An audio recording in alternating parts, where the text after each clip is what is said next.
Well, thank you, Mr. Speaker, and happy St. Patrick's Day to everybody. And I want to thank the gentlelady from North Carolina for, the distinguished chairwoman of the Rules Committee, for whom I have much admiration and respect.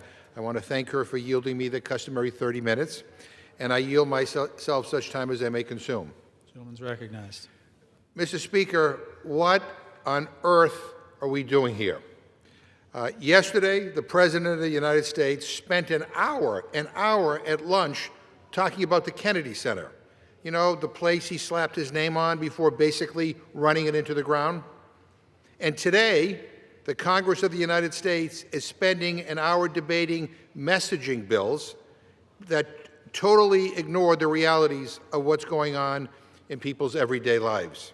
I mean, does anyone on the other side of the aisle realize that the United States of America is at war right now? Does anyone in the Republican conference want to acknowledge that costs are up, corruption is running rampant, and everyday people are getting screwed? They promised lower costs on day one. I mean, that's what Donald Trump promised. Well, guess what? Gas is up, thanks to the war in Iran. Groceries are up, thanks to the tariffs. Rent is up, child care is up, health care is up, with millions of Americans paying double and triple for their health insurance and over 1 million losing it altogether because of Republican inaction.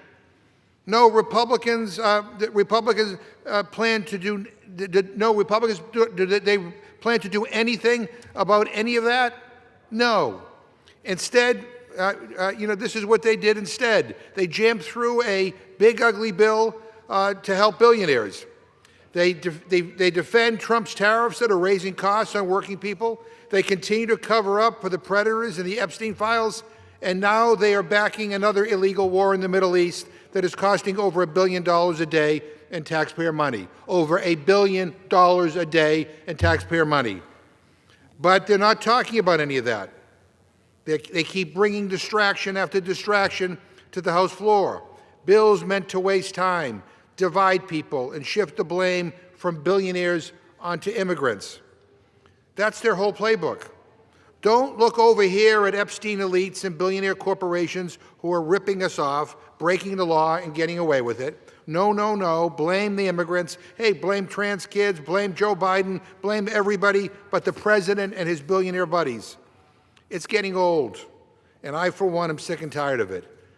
This president and my friends on the other side who are refusing to rein him in because they're all afraid of him is burning $1 billion a day of American taxpayer money on a war halfway around the world.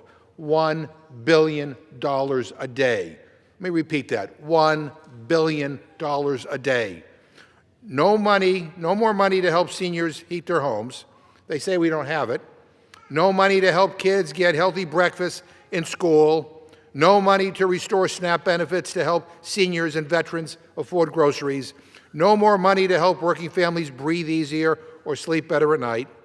I'm just sick and tired of this, Mr. Speaker. There's always money for war. There's always money for another tax break for multimillionaires, billionaires, and giant corporations. There's always time to debate silly bills that try to shift the blame onto immigrants and trans kids. But there's never the time. There's never the time or the money to address the real and pressing issues that the American people are begging Republicans to help them with. This is an embarrassing debate. This is an embarrassing moment for this Congress. You know, while everybody in this country, is in an uproar over rising costs, people are begging us to address that issue, to lower costs, to help make their lives easier. Well, that's what's on the minds of the American people. Republicans can't bring themselves to bring legislation to the floor to address those issues. It really is sad. It really is sad. And again, I think that my friends are going to realize come the midterm elections that people have had enough of this. But really, people can't wait until the next election. People need us to address these concerns now. This is an embarrassing debate. I urge a no vote, and I reserve my time. Gentleman reserves. Gentlewoman from North Carolina. Thank you, Mr. Speaker. And I thank my colleague from Massachusetts for his kind comments, and I send them back to him and wish him a happy St. Patrick's Day. And I appreciate his making my prediction in my opening remarks come true. I now yield 2 minutes to my colleague from North Carolina, Representative McDowell. Gentleman from North Carolina is recognized for 2 minutes. Mr. Speaker, from the massive fraud uncovered in Minnesota to schemes across this country, criminal networks are targeting American programs and treating taxpayers like an ATM. This is hard-earned American tax dollars. This is the earned benefits of our seniors. This is young families' grocery budgets. And my colleague across the aisle has said that we don't have money for these programs. We don't have money for these programs because you let fraudsters take all of it. And yet we are watching criminal aliens exploit our neighbors and the programs meant to help our communities, draining billions from the American people. Every dollar stolen by a foreign fraudster is a dollar that is taken from an American family who actually needs these programs and their hard-earned money where it belongs, with them. The Deporting Fraudsters Act put the American taxpayer back in the driver's seat. This bill makes non-U.S. citizens who steal from federal programs deportable, and it is crazy that that wasn't already the case. And it makes sure that far-left prosecutors do not sidestep federal law by dragging out a case to avoid a conviction. Mr. Speaker, this legislation is really just common sense. If you come here to scam the American people, you will be held accountable and you will go home. And for that, I urge my colleagues to vote yes, and I yield back. Gentleman yields. Gentlewoman from North Carolina reserves. Gentleman from Massachusetts.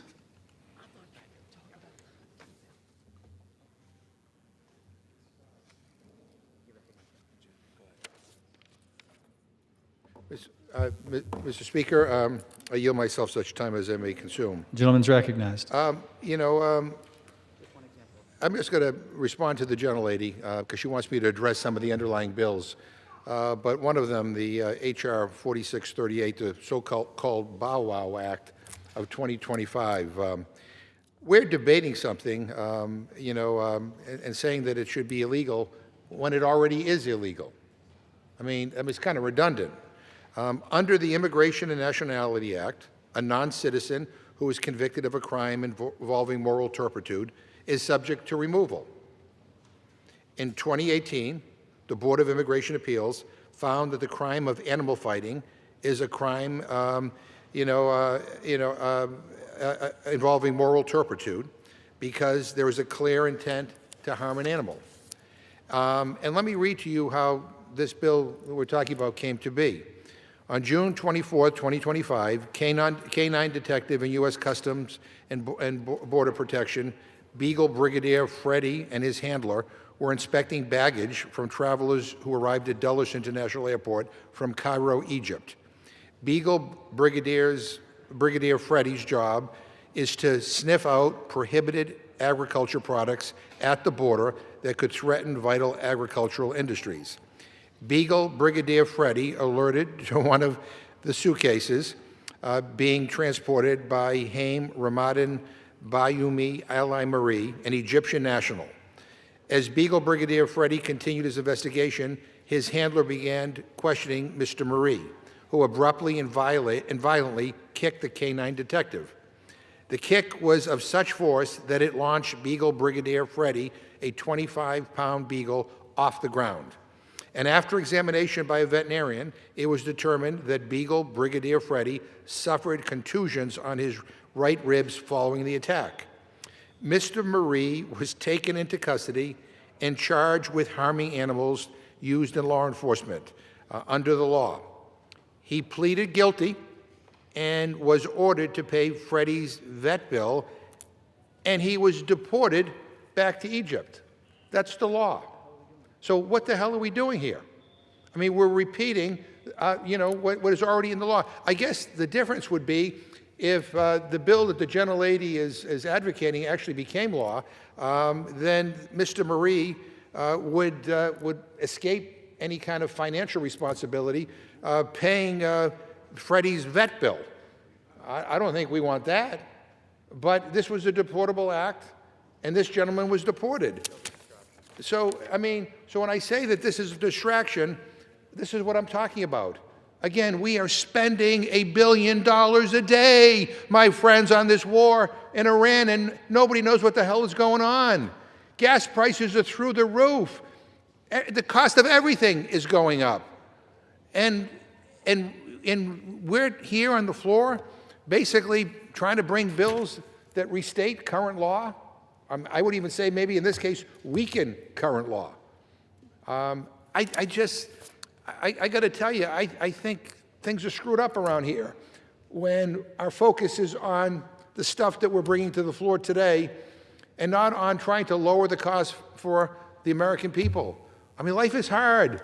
I mean, I don't know whether my friends go home and talk to their constituents or do town halls or do town meetings, but if you do, you're hearing what I'm hearing. Life is too damn expensive. People want us to address the high costs. And we're not doing that. We're not doing that. Republicans refuse to bring legislation to the floor to address that issue. Instead, we do this. And so I'm a huge animal rights advocate. And so I want people who abuse animals to be deported. I mean, I think I don't have any problem with that. But that's the law. But we're bringing this to the floor, and we're not doing a damn thing about addressing the high costs that Americans are facing each and every day. Something's wrong with this place. I reserve my time. Gentleman from Massachusetts reserves. Gentlewoman from North Carolina. Mr. Speaker, I yield myself 90 seconds. Gentlewoman's recognized. I'm a huge animal rights lover, too, and I have a dog, I say, that owns me. My colleague just talked about one example that worked out well, but we know lots and lots of examples where these things don't work out well, and that's why we need this legislation, because acts of cruelty toward animals who are working often fall between the cracks. My colleague also just said that no one will see any benefits from the working family tax cut. Yet, thanks to this important legislation, Americans could receive nearly a $4,000 tax refund this year. The average take-home pay boost is $10,900, and the average tax cut for middle-income Americans is 15%. Madam Speaker, I now yield 2 minutes to the gentleman from Ohio, Mr. Taylor. The gentleman is recognized. Thank you, Madam Speaker, and I thank Chairwoman Fox for yielding the time. Madam Speaker, I rise today in support of this rule, which provides consideration of my bill, the Deporting Fraudsters Act. A few weeks ago, during the State of the Union, Democrats confirmed to the American people who they really are and who they really work for. When President Trump asked Congress to stand and reaffirm the fundamental principle that the first duty of American government is to protect American citizens and not illegal aliens, every single Democrat remained seated. Every single one.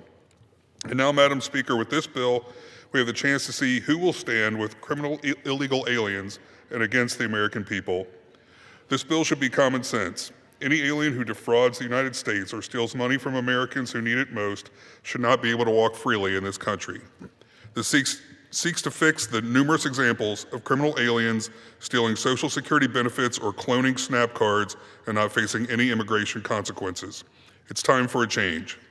This bill in front of us, the Deporting Fraudsters Act, will make it explicitly clear that if you are not a citizen and you are defrauding law-abiding Americans, you should be deported. Again, it should be common sense. It's a privilege to live in this country, and our laws should reflect that. So to the American people, you should remember this vote. You should remember that those who vote against this bill are voting to support illegal alien fraudsters over the American people. To the elderly couple who has paid into Social Security your entire life, or to the working mother who is just trying to get by for her children but needs some assistance, this should be an eye-opening vote, because this vote provides a binary choice. Either you support the American people and their benefits, or you support illegal alien fraudsters. Madam Speaker, I urge all my colleagues to vote yes and support this bill, the rule in this bill, and I yield back the rest of my time.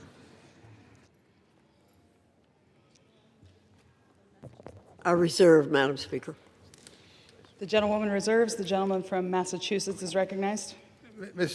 Madam Speaker, let me read for my colleagues a statement from the National Director of the Economic Council, Mr. Hassett, who works for President Trump. And this is his quote. He says, if the war were to be extended, it wouldn't really disrupt the U.S. economy very much at all. It could hurt consumers, and would have to think about what would have to do about that. But that's really the last of our concerns right now. This is from Trump's top economic advisor. This is a direct quote from him. I mean, hurting consumers, he says, is the last of our concerns right now. This guy should be fired. I mean, this is outrageous. I mean, we all should be worried about consumers. Those are our constituents. You know, when prices are going up, you know, people can't make ends meet. They can't afford their rents. They can't afford their health care. They can't afford their groceries. They can't afford a damn thing. And this is what, you know, Trump's top economic advisor says, that that consumers are really the last of our concerns right now. I mean, I mean, does anything outrage my Republican colleagues? I mean, can anybody in the Trump administration say anything that might give you pause, that might cause you concern? I mean, this is outrageous. 3 in 4 Americans say that groceries are so expensive that they've been forced to cut down on other spending. Madam Speaker, I request unanimous consent to insert into the record an article from Fortune entitled 3 in 4 Americans say that groceries are so expensive they've been forced to cut down on other spending. Without objection. I also ask unanimous consent to insert in the record an article from CBS 8 entitled National Average Gas Prices Now Nearly 90 Cents Higher Than a Month Ago. Without objection.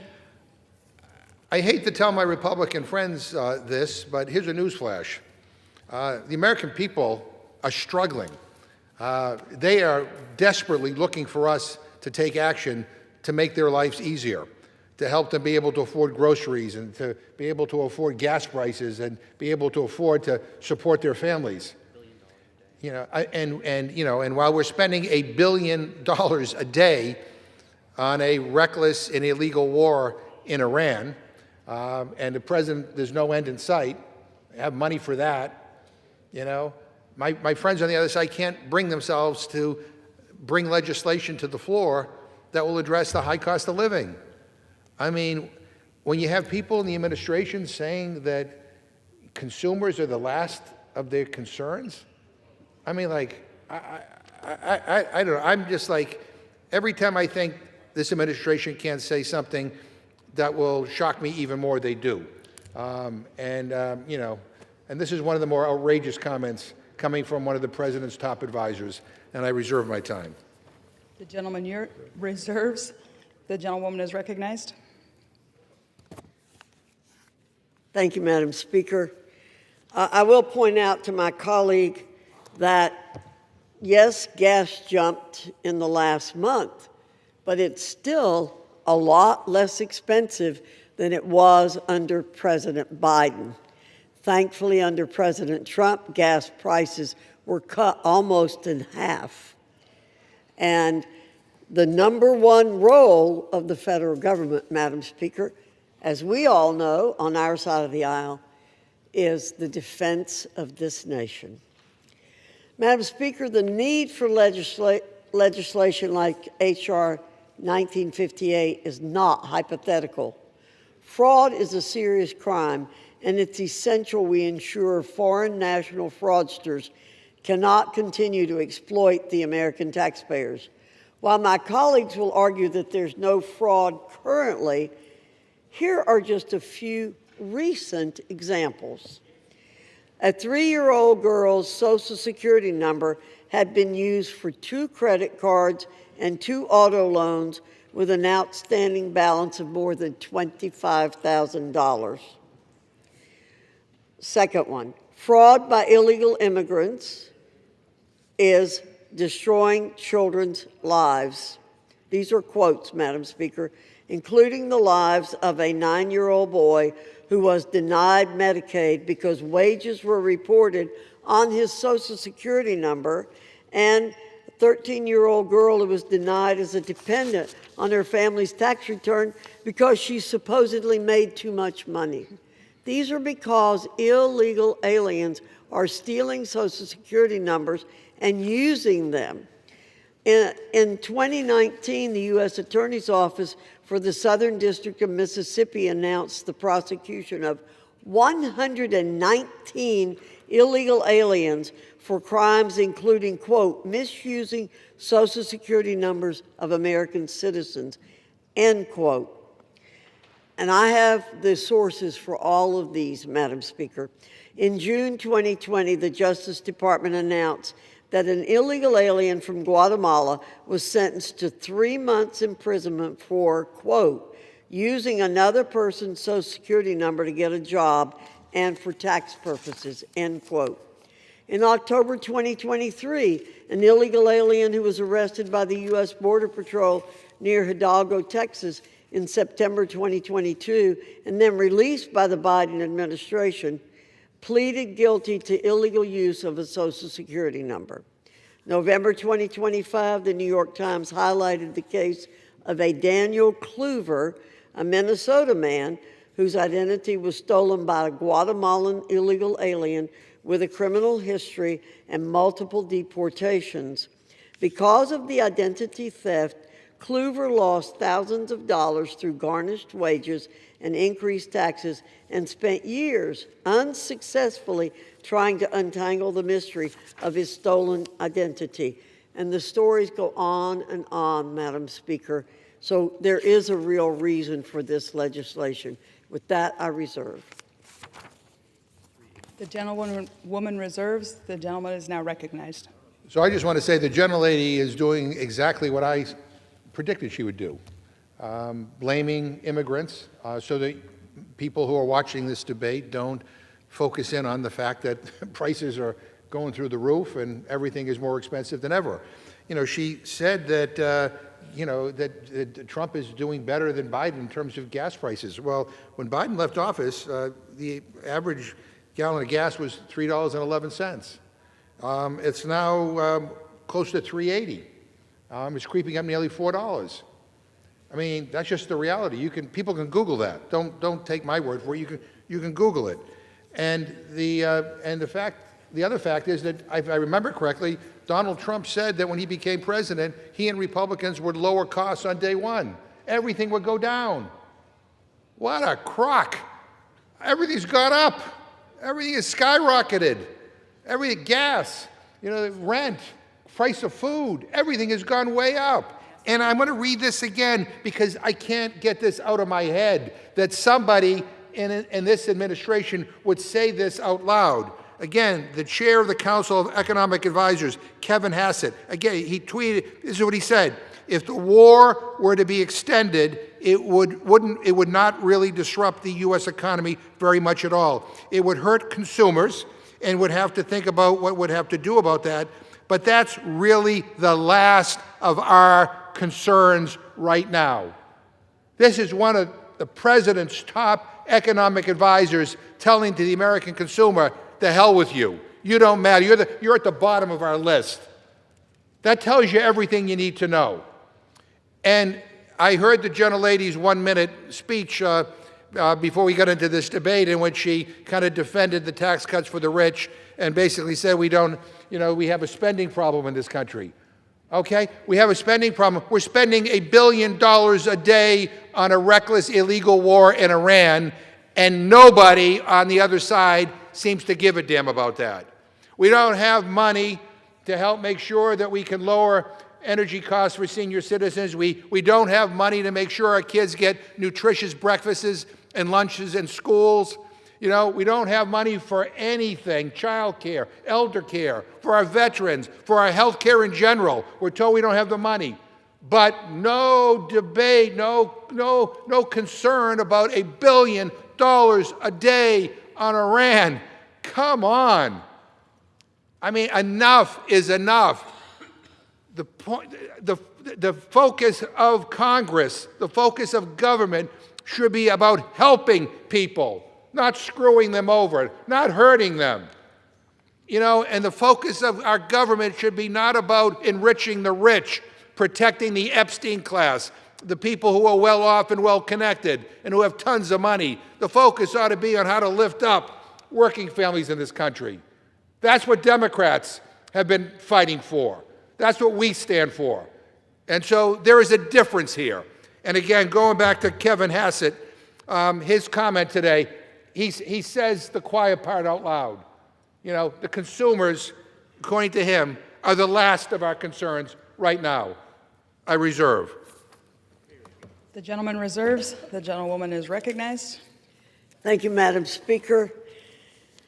First, let me say, we know what the role of the federal government is. It's outlined in the Constitution of the United States. And many of the things that my colleague wants us to be involved in, and we have been involved in, are the things that have caused us to have a $38 trillion debt at the federal level. And so doing everything that we can to reduce fraud is really very important. And let me say, if we have people who are here legally, as Americans have done for Americans, we will do for them. But those who come here illegally, and the term is illegal alien, then we do not have any truck with them. We want them to obey the law just like we want everybody else to obey the law. And if they commit fraud, then we want them gone out of this country. They shouldn't be here to begin with because they come in illegally. But if we want to address the high cost of living in this country, we must confront fraud. We must confront fraud. Democrats should be joining us, not opposing the common sense effort. And let's talk about the rhetoric from our colleagues on our record of fiscal soundness this Congress and the Democrats' record of spending addiction. We just finished the FY26 appropriations package, of course, minus the funding for Homeland Security, and we saved nearly $14 billion compared to last year's appropriated levels.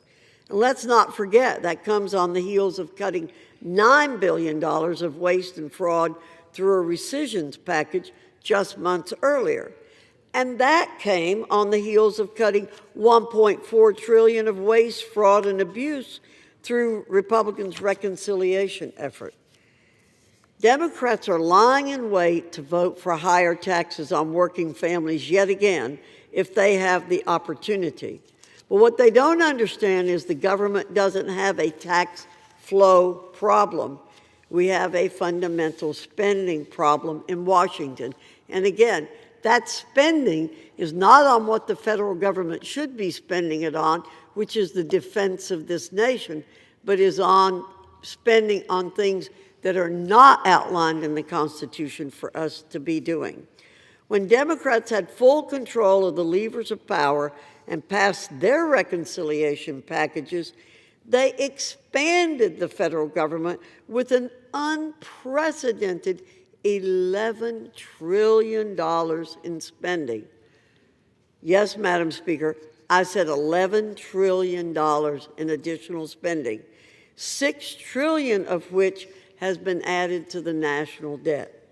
There's simply no comparison to what Republicans have accomplished this Congress to the Democrat spending addiction. We've lowered the deficit. We've cut trillions in waste.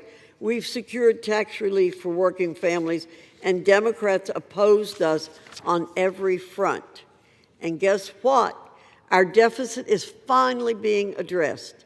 The federal government's cumulative deficit for fiscal year 2026 at the end of November was 19% lower than the year prior under Biden.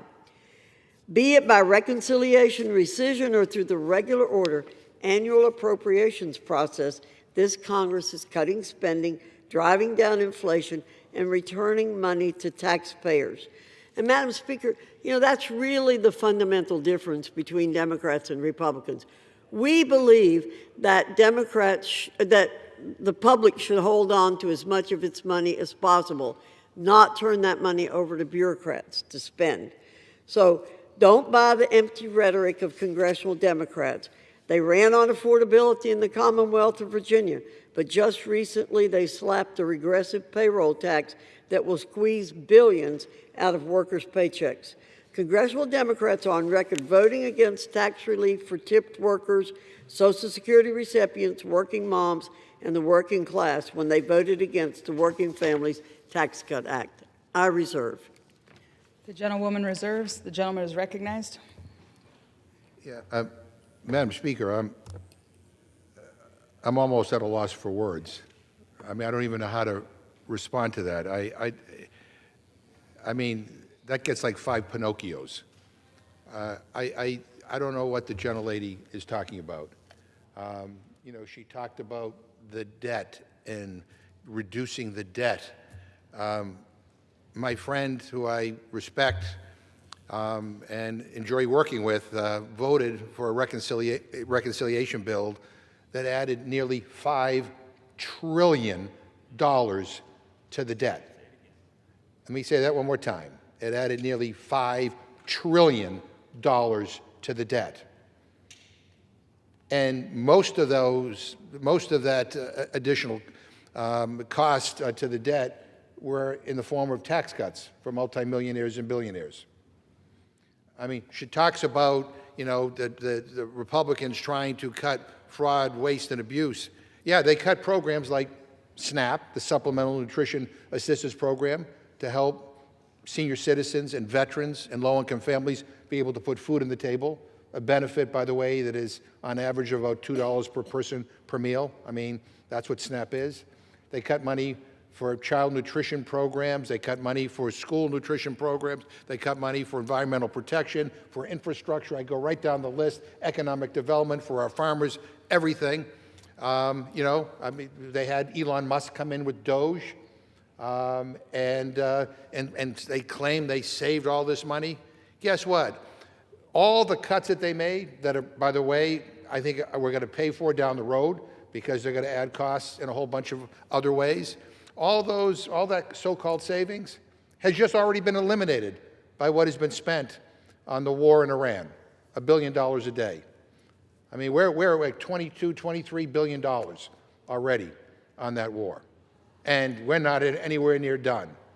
So when they tell you that we can't deal with the fact that we have so many senior citizens in this country who can't afford to put food on the table, we can't do anything about that.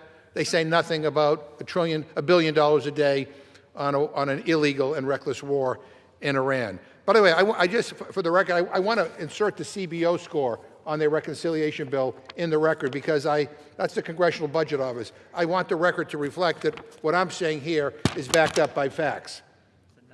Yeah, this is a nonpartisan Congressional Budget Office. Both Democrats and Republicans rely on the CBO for scores of how much things are going to cost. I mean, this is crazy that we're having this debate. And all the while,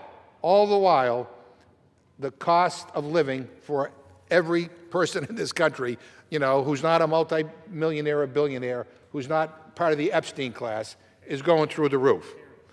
Yeah. Oh, and by the way, when you talk about, you know, taxes on people, what my friend didn't mention was the tariffs. That's a tax on every American. That's a tax on every American.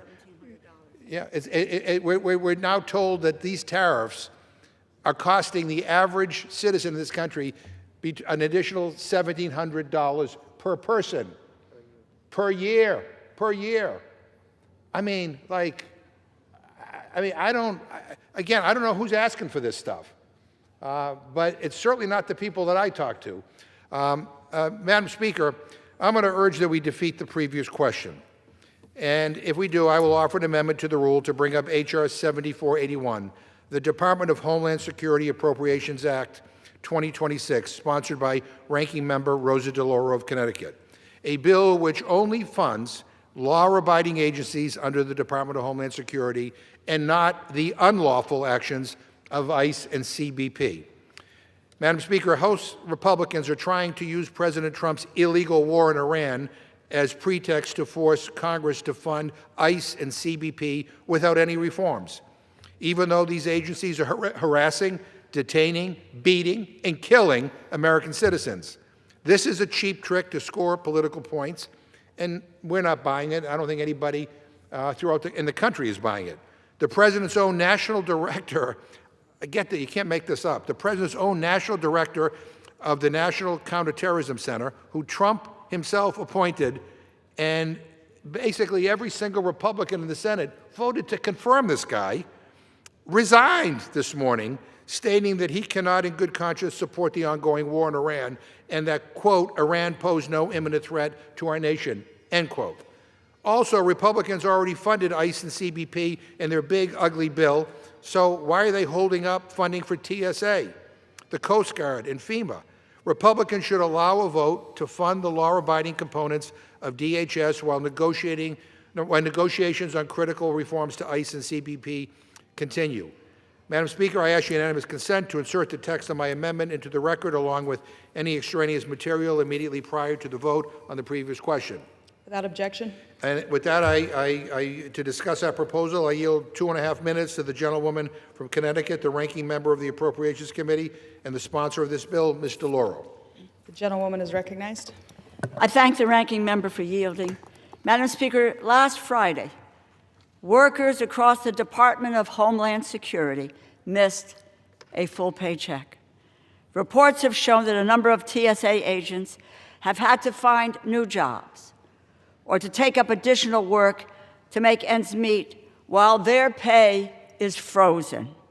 This is wrong, and no Democrat wants this, but my Republican colleagues want it. Republicans insist on conditioning funding for TSA workers on more money for ICE. ICE is a lawless and reckless agency which is terrorizing our community, masked and armed and marauding and roving through our communities nationwide. The Republicans will only agree to pay TSA officers, FEMA employees, our cybersecurity experts, and Coast Guard service members if we also provide another $28 billion for ICE and CBP. That is on top of the $140 billion that they already have from the big, beautiful bill. If we defeat the previous question, I will move to bring up my bill, which will fully fund TSA workers. It will fully fund FEMA, including the Disaster Relief Fund. It will fully fund the Coast Guard, the Secret Service, and our cybersecurity efforts. In short, it will fund everything except ICE and CBP. I'm tired of the crocodile tears on the other side of the aisle of talking about TSA workers and cybersecurity and the Coast Guard. They have a chance to fund these efforts so that people can get paid. They refuse to do it. The Republican leadership blocks this bill. Their approach is all or nothing. It is not enough for them if we fund the vast majority of Homeland Security, if we pay workers who follow the law, people who keep us safe, who do not harass us, do not detain us, do not beat us up, do not abuse our constituents at whim or kill American citizens. No. The gentlewoman's time has expired. 30 seconds. No, they will not support any measure unless it gives ICE and CBP more money, without any of the protections our communities need and the American people demand. If Republicans allow my measure to come to a vote, we could end the impasse today. Hardworking Americans will get paid. Have the courage to stand up and do it. I encourage them to do so. I thank you, and I yield back. Gentlewoman is recognized. Thank you, Madam Speaker. Madam Speaker, this is not a serious proposal. Madam Speaker, it's really, really rich. Now it's the fault of Republicans that the Department of Homeland Security is not funded. I mean, it's just too rich. Crime is down in this country because we have shut down our border and denied people coming in illegally.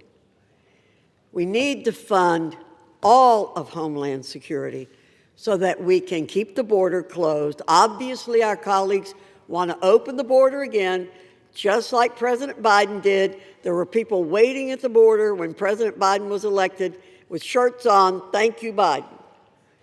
We can't do that, Madam Speaker. We need to fund all of Homeland Security at the same time. And by the way, Madam Speaker, it was the bipartisan policy center that said that the 19% reduction in deficit that occurred. With that, I reserve, and I'm prepared to close if the gentleman from Massachusetts is prepared. The gentlewoman reserves. The gentleman is recognized. Madam Speaker, first of all, nobody disagrees that we should have a secure border. That's not the debate. Where there's disagreement, and quite frankly, where there's outrage, is when you have a federal agency that goes into our communities and kills American citizens. Not at the border, but in our heartland. I mean, that is where we believe, you know, there's a line that has been crossed. We are outraged over that. I'm sorry that my friends on the other side are not. But you control the House, you control the Senate, you control the White House, you are in charge. So if you want our votes, you know, we're not going to vote to continue to fund agencies and departments within agencies that are rogue, where there's no accountability, where there's no transparency. We're not going to do that. So, you know, we think that TSA, we think that the Coast Guard, we think that FEMA, we support them. You know, we're willing to, and we will vote to support them. But don't ask us to fund agencies that do harm to our constituents. And by the way, it's like, is there any end to what you want for a CBP and for ICE? I mean, you got money in the big ugly bill for them, you know, billions and billions of dollars for them. I mean, I don't understand what the deal is. But in any event, for whatever reason, you have a problem with TSA and you have a problem with FEMA and you have a problem with the Coast Guard. I don't understand why, but we don't. We support them. Madam Speaker, the pattern here is obvious. Broken promises, higher costs, more war, more hate, alternative facts, and unbelievable corruption. That is what is happening in this country right now because of Republican leadership. Republicans said they would fight for ordinary people. Instead, they helped billionaires. They said they would keep us out of war. Instead, they dragged us into another one. 13 American troops are dead. Over 140 are wounded. And our nation is once again sending $1 billion a day over to the Middle East on another reckless, illegal war of choice. They said they would tell the truth. Instead, they protect the Epstein elites and peddle distraction after distraction after distraction, hoping it'll all go away. And at the center of it all is a president so hollow, so unwell, and so morally lost that he is fundraising off of dead American troops. I can't believe I'm saying that sentence out loud. The President of the United States went to a dignified transfer of remains ceremony. He refused to take off his ball cap.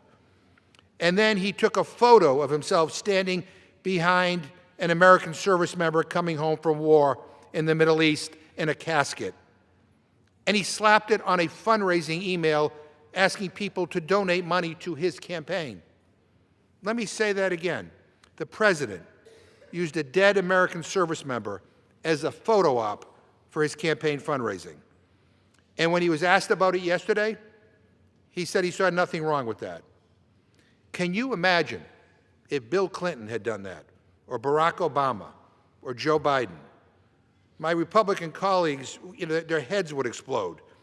You know, And that's what happened after Joe Biden checked his watch during one of these ceremonies. Yet not a word after this disrespectful president dishonored our troops in the most outrageous way by using them as a prop for his own personal benefit.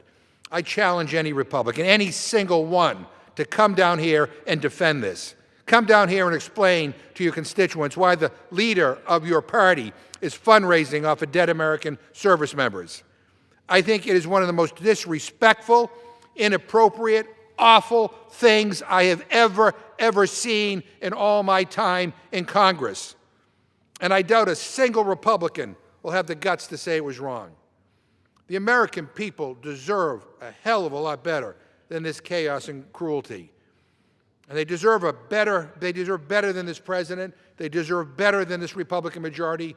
They deserve elected officials who care about them, who want to fight to lower the cost of living, who want to make their lives better and easier and more manageable. That's not what's happening here. I mean, with all that is going on, you know, $1 billion a day on a reckless, illegal war in Iran, gas prices creeping up to nearly $4 a gallon, the price of groceries going up because of these stupid tariffs that my friends don't want to deal with. I could go on and on and on about how the Republican policies are making life more miserable for average Americans. With all that's going on, the gentleman's they time can't has be expired. bothered to come down here. I urge a no vote on this rule, and with that, I yield back my time. The gentleman